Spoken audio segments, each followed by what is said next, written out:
our depiction of God, just like our depiction of a great Big Mac, is irrelevant when it comes to a certain standard of who God is. Our depiction doesn't necessarily imply reality. Our depiction doesn't necessarily imply reality. Here, another example. Consider this. So there's a contestant, right? Goes on American Idol, and this person gets on stage and completely fails, right? Sounds terrible.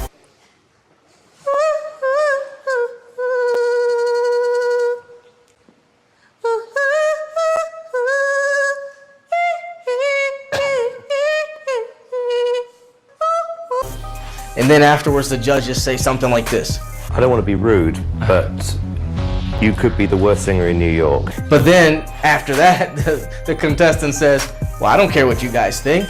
I have my own idea of what great music sounds like. Sounds like me. Look, we don't all have to agree on a particular subject for it to be true. I mean, on the contrary, just because people agree on certain things, that doesn't mean that it's not true. Truth is objective, regardless of how many people agree or disagree on a particular worldview.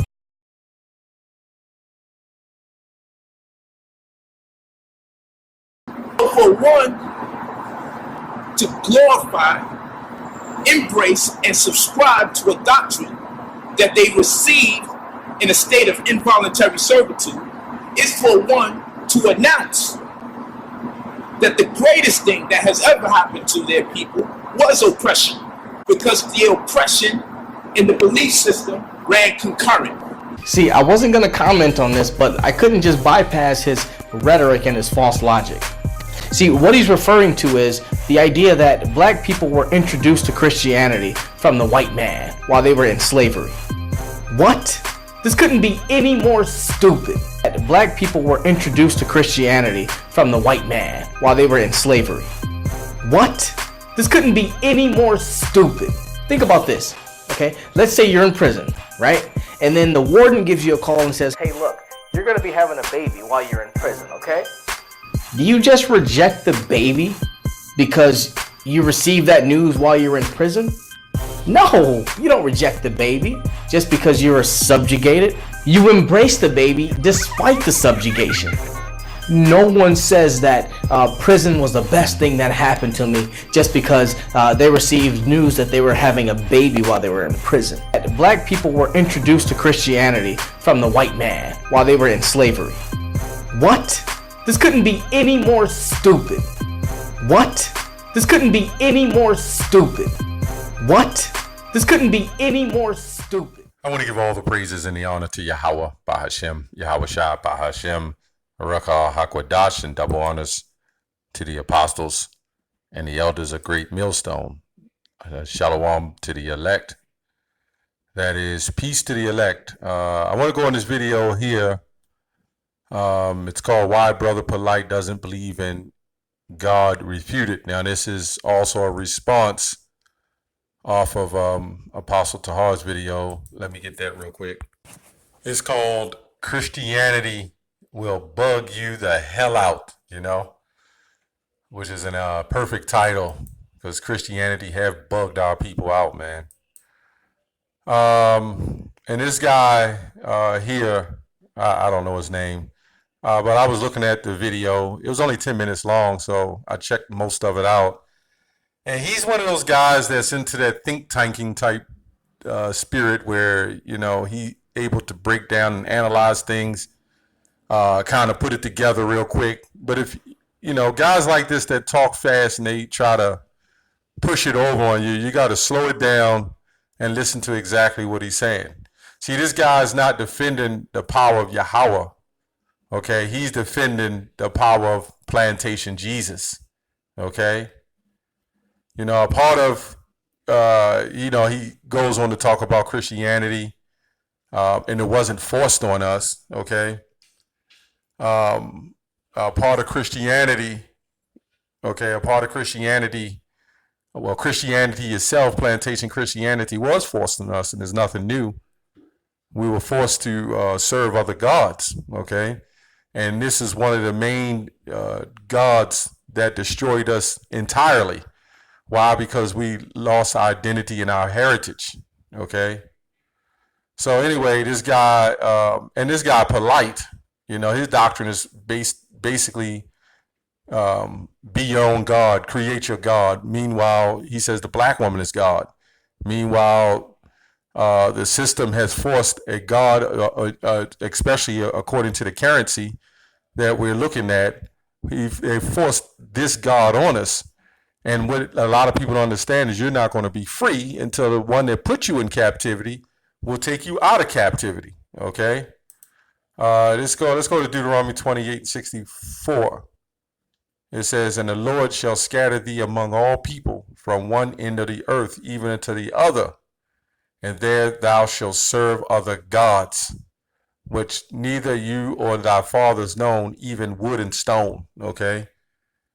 So our people are worshiping sweet Jesus. We're worshiping Islam, Muslim, Muhammad. We're worshiping Jehovah Wickedness, Charles Taze Russell.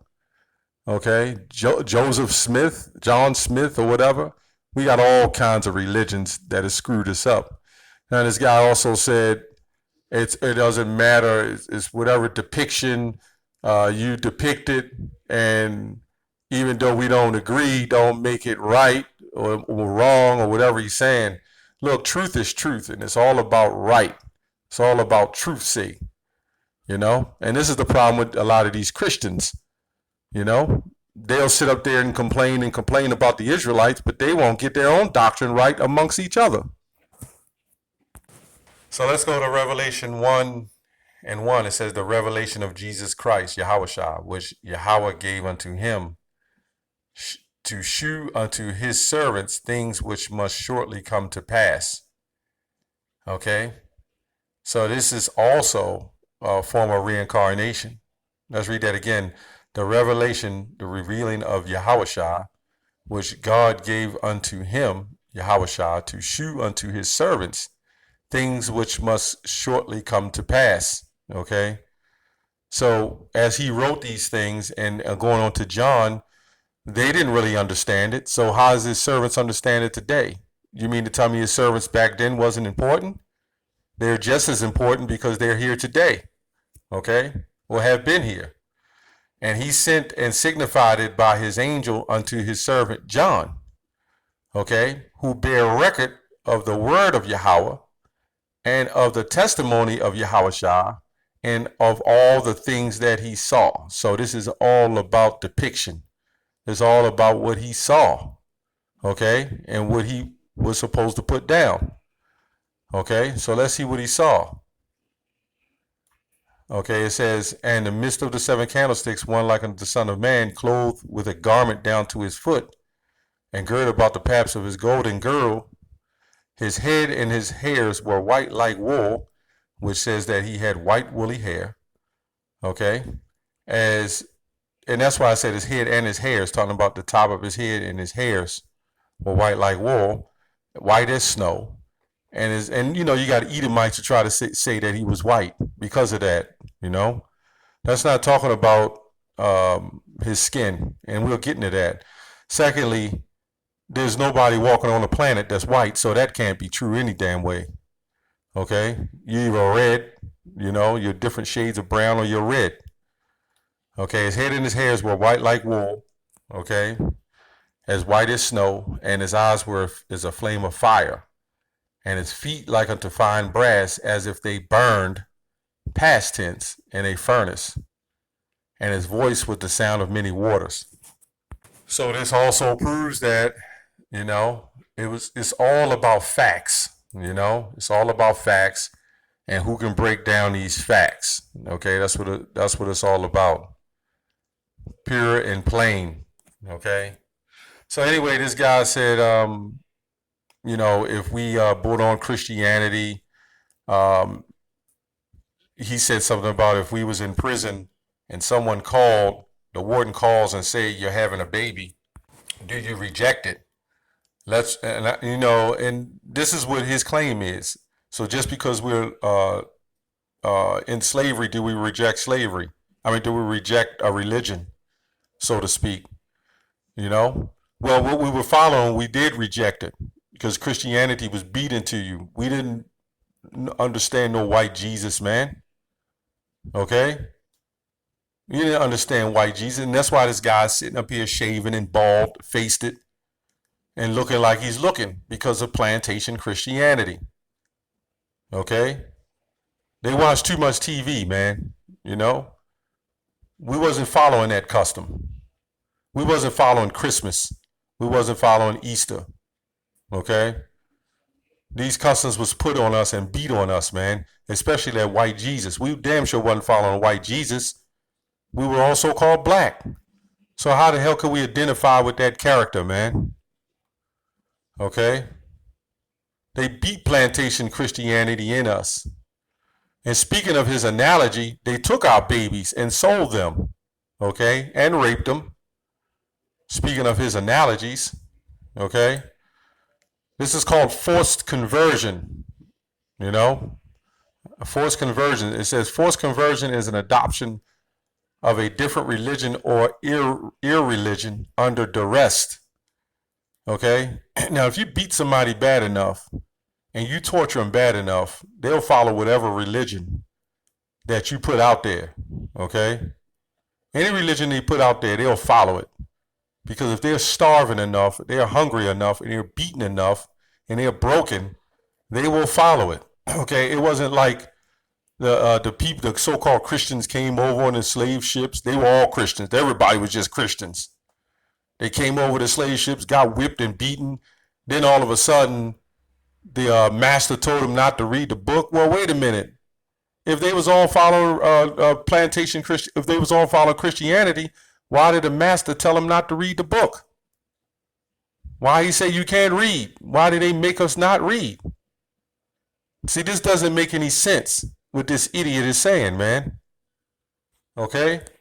If we came over on them slave ships and we was following Christianity, then we would be in agreement pretty much with our slave owners, man. Okay? Or to the fact that they would have put us in slavery and it would have been a whole lot easier because we'd have been following their doctrine.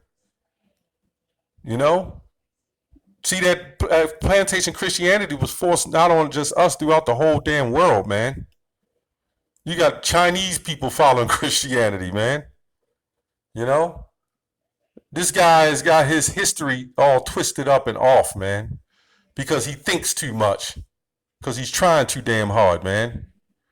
So Colossians 2:8, it says, beware lest any man spoil you through philosophy and vain deceit, after the tradition of men, and after the rudiments of the world, and not after Yahushua. And this is plain, man. This is why this guy's all bugged out, because somehow he think that we were already Christians on a slave ship. Meanwhile, if the white man was such a good Christian and we were so good Christians, then there wouldn't be a slavery. Because if he's bringing the cross and the image of white Jesus, okay, then we would be and we was in agreement with it. It wouldn't be a damn problem. You know. Secondly, that Christianity that they was worshiping that you still worshiping is wicked. You beheading people because they won't follow your Jesus. That's wicked. They put that on us, man. America was such a Christian-based society, right? Well, now look at the marriages and you can marry your pet and everything else now.